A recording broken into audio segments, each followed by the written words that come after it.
Hi, it's Mandy Naylor here from the Ginger Heart Foundation. Um, we're currently undertaking some research with a local university around people who've taken cocaine and alcohol and then gone into this transient psychosis in the come down, and attempted to take their own life, which, as those of you know us know, we've got a very firm focus around that. But as part of the research, I've been looking at all the documents, seeing where we're at.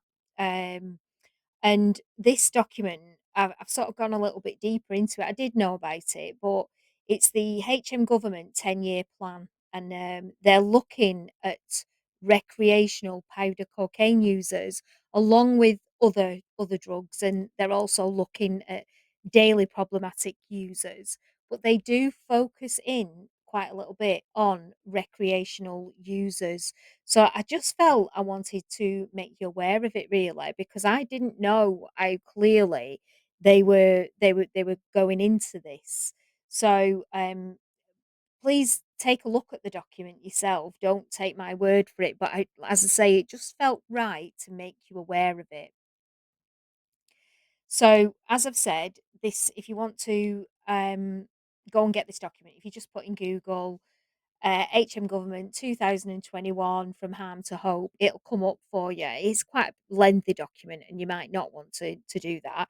But you can look at I think there's like a summary of it as well on the HM Gov website, and it's definitely if you engage in powder cocaine when you go out drinking or when you go to friends' houses, then please do pay attention to this because it's quite a big deal really, and it's happening right now. It's something that they're bringing in over the 10 years. So it started in 2021, but over these coming years, they're going to be bringing in. There's lots of money attached to this. They've got task forces attached to this, and it is something to be really, really aware of. So this is what it says in the document to sort of just illustrate the point I'm making. It says most recreational users are sheltered from the social consequences of the drugs trade, the serious violence, human exploitation, severe addiction, and crime. And they've noted that this has got even greater now that we're looking at more organised crime with this, with the county lines model of dealing of drugs. They've got this sort of wheel and spoke model of that. Um, they then say that this is part of a harmful cycle where drug use is normalized. So when people are partaking of powder cocaine, they're not realizing everything that's going on to bring that powder cocaine to the mate who they're sort of buying the cocaine off. They also say that adults using powder cocaine socially often live relatively typical and otherwise healthy lives and may not recognize their role in fueling the drugs trade or influencing and damaging the behavior of others, including children. They may also feel that they are not at risk of experiencing any consequences themselves from their drug use. And from my experience of talking to a lot of people now who engage in recreational powder cocaine, I know that's the case. They just see it almost as though like going out and buying alcohol, forgetting that it's a class A illegal drug because they're not involved with the dealers, they're just buying it off the mates. So it is something to kind of, as I say, be mindful of. So it also says the new approach will deliver more meaningful, fairer, and tougher consequences for those who use drugs recreationally. The new framework will target those who currently feel, perhaps because of where they live or socialise, that they are not at risk of facing legal consequences from their use.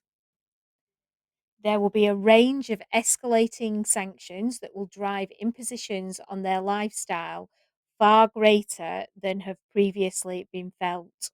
So please do take a look at the document yourself or look at some of the summarizing posts. So I think that if you go on YouTube, you might even find videos around it that'll summarize it a bit easier rather than trawling through the document, but they are definitely targeting all areas, including Rosendale and other rural areas, in all parts of the United Kingdom, as a result of the county lines drug dealing method, which is where, as I say, they're using, the sort of exploiting young people basically to get to be the dealers, if you like. They're operating from a central hub. They're more organised crime. They've taken over a lot of the dealing that was going on.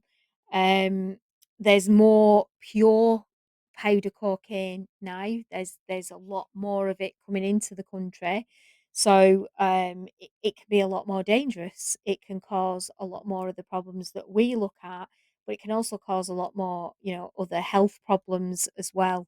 So if you do want support to step off that normalized culture of taking powder cocaine with your alcohol, then please do drop us an email. We can point you in the right directions. We can offer help with that.